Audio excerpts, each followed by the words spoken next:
يا أيها المزمل قم الليل إلا قليلا نصفه أو انقص منه قليلا أو زد عليه ورتل القرآن ترتيلا إنا سنلقي عليك قولا ثقيلا۔ بسم اللہ الرحمن الرحیم۔ شروع اللہ رب العزت کے بابرکت نام سے جو بڑا مہربان نہایت رحم والا ہے۔ وَلَقَدْ البتہ اوحینا ہم نے وحی بھیجی الی موسیٰ موسیٰ علیہ السلام کی طرف، اور البتہ ہم نے حضرت موسیٰ علیہ السلام کی طرف وحی بھیجی ان اسری بعبادی فاضرب لهم طریقا فی البحر یبسا لا تخاف درکا ولا تخشا، تم میرے بندوں کو لے کر راتوں رات روانہ ہو جاؤ، پھر ان کے لیے سمندر میں ایک خشک راستہ اس طرح سے نکال لینا کہ تمہیں دشمن کے پکڑنے کا اندیشہ نہ رہے اور نہ کوئی خوف ہو۔ اب جو لاسٹ کلاس تھی اس میں ہم نے ڈسکس کیا تھا حضرت موسیٰ علیہ السلام کے بارے میں کہ کس طرح سے اللہ تعالیٰ نے ان کی حفاظت فرمائی، اور انہوں نے فرعون کے جو ان کا سب سے بڑا دشمن تھا انہیں کے گھر میں پرورش پائی۔ اللہ تعالیٰ نے ان کی پرورش کیسے ٹھاٹ سے شہزادوں کی طرح سے ان کی پرورش ہوئی، جیسے پرنس ہیں شہزادے ہوتے ہیں ان کی جیسے پرورش ہوتی ہے، اللہ تعالیٰ نے اس طرح سے ان کی پرورش فرمائی فرعون کے گھر میں۔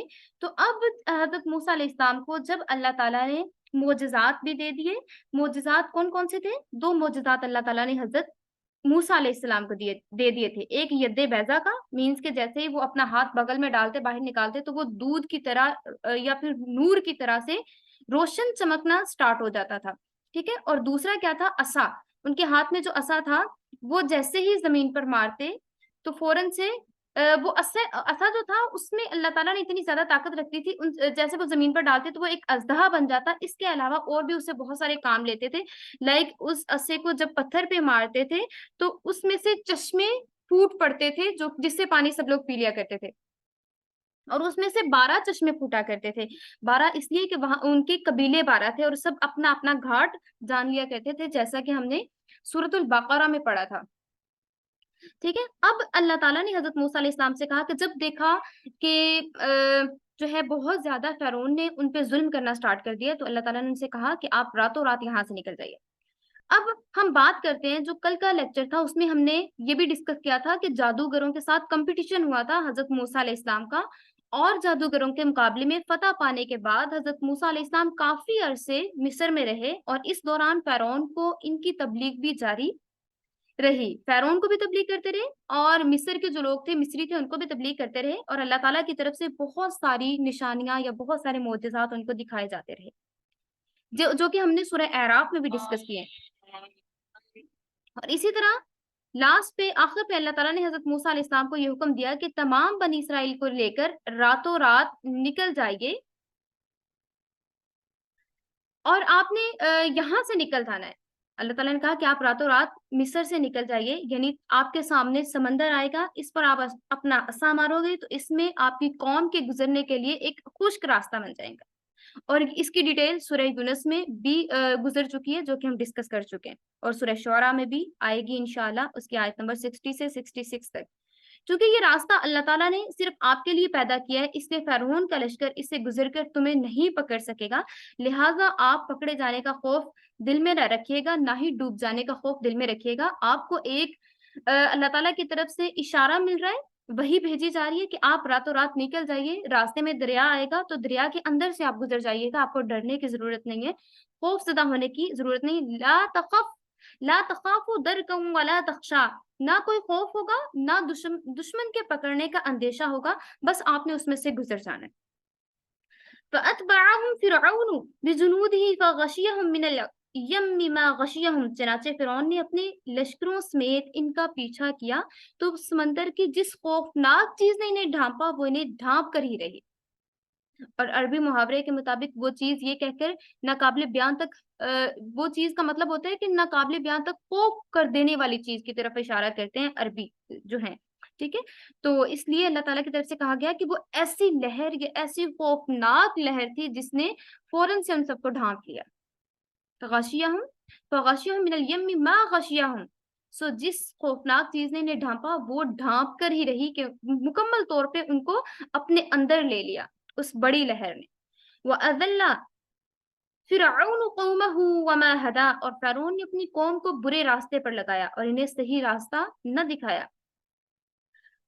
اب اگلی آیات میں بنی اسرائیل پر اللہ تعالیٰ کے انعامات اور انہیں شکر گزاری کی تلقین کی جا رہی ہے. یا بنی اسرائیل قد انجیناکم، اب جب اللہ تعالیٰ نے انہیں نجات دے دی، فرعون کے چنگل سے انہیں بچا دیا، بنی اسرائیل والوں کو، حضرت موسیٰ علیہ السلام کو، پھر انہیں ایک وادی میں داخل کیا. اب وادی میں ان پر کیا کیا انعامات ہو رہے ہیں وہ ہم ڈسکس کریں گے.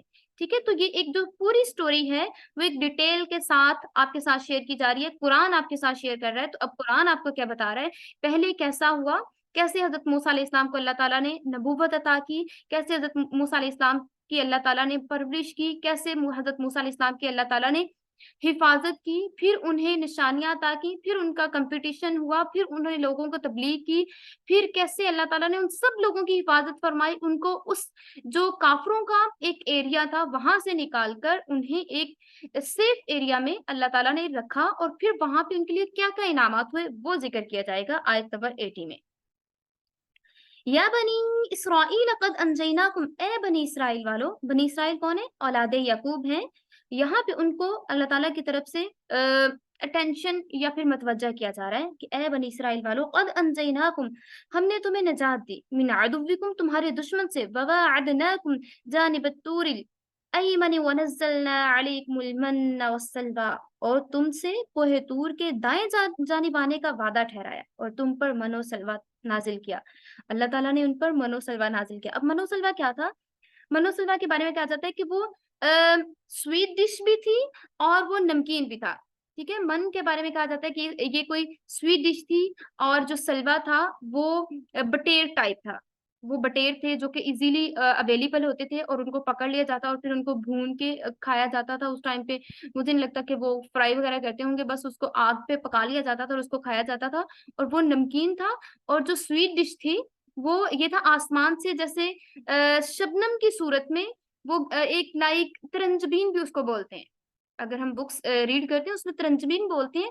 اور اس کو حلوہ جو ہوتا ہے نا، حلوہ سویٹ ڈش بالکل میٹھا سا اور یہ سوفٹ سا، اس طرح سے وہ آسمان سے شبنم کی صورت میں اترتا تھا، اور برتنوں میں اس کو سیو کر لیا کرتے تھے، پھر اس کو کھاتے تھے. لیکن اللہ تعالیٰ کی طرف سے کہا گیا تھا کہ آپ نے اس کو سیو نہیں کرنا. جب بھی آپ کے کھانے کا ٹائم ہوگا تو آپ اتنا ہی لے لیں گے. جب آپ اس کو سیو کریں گے، ایک تو ایک گل سڑ جائے گا، دوسرا یہ ہوگا کہ آپ نا قدری کر رہے ہوں گے. مینس کہ آپ اپنے اندر کا جو ہرس ہے، جو لالچ ہے، وہ سامنے آ رہا ہوگا. آپ نے اس کو سٹور نہیں کرنا. تو پھر یہاں پہ انعامات کا ذکر کیا جا رہا ہے. پھر اللہ تعالیٰ نے ان سے کہا کلوا من طیبات ما رزقناکم، ہم نے آپ کو پاک رزق عطا کیا ہے، آپ اس میں سے کھائیے. ولا تطغوا فیہ فیحل علیکم غضبی، اور اس میں سے سرکشی نہ کیجیے گا. مینس کہ حد سے نہ بڑھیے گا، جس کے نتیجے میں تم پر میرا غضب نازل ہو جائے گا. حد سے بڑھنے سے کیا مراد تھی؟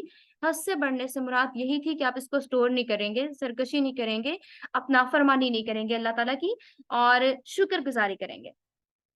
وَمَن يَحْلِلْ عَلَيْهِ غَضَبِي فَقَدْ هَوَىٰ، اور جس کسی پر میرا غضب نازل ہو جاتا ہے وہ تباہی میں گر کر رہتا ہے.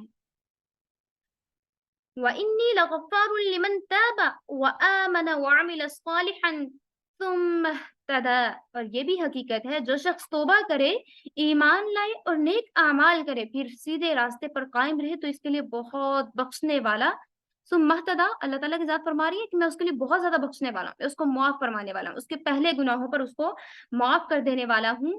جو شخص توبہ کرتا ہے اپنے پہلے گناہوں سے، ایمان لاتا ہے، پھر اچھے اعمال شروع کر دیتا ہے، پھر سیدھے راستے پر قائم رہتا ہے، وہ ڈگمگاتا نہیں ہے، ادھر ادھر نہیں جاتا، بلکہ اللہ کے راستے پر رہتا ہے، اللہ اس کو معاف فرمانے والا ہے اور اس کو بخشنے والا ہے.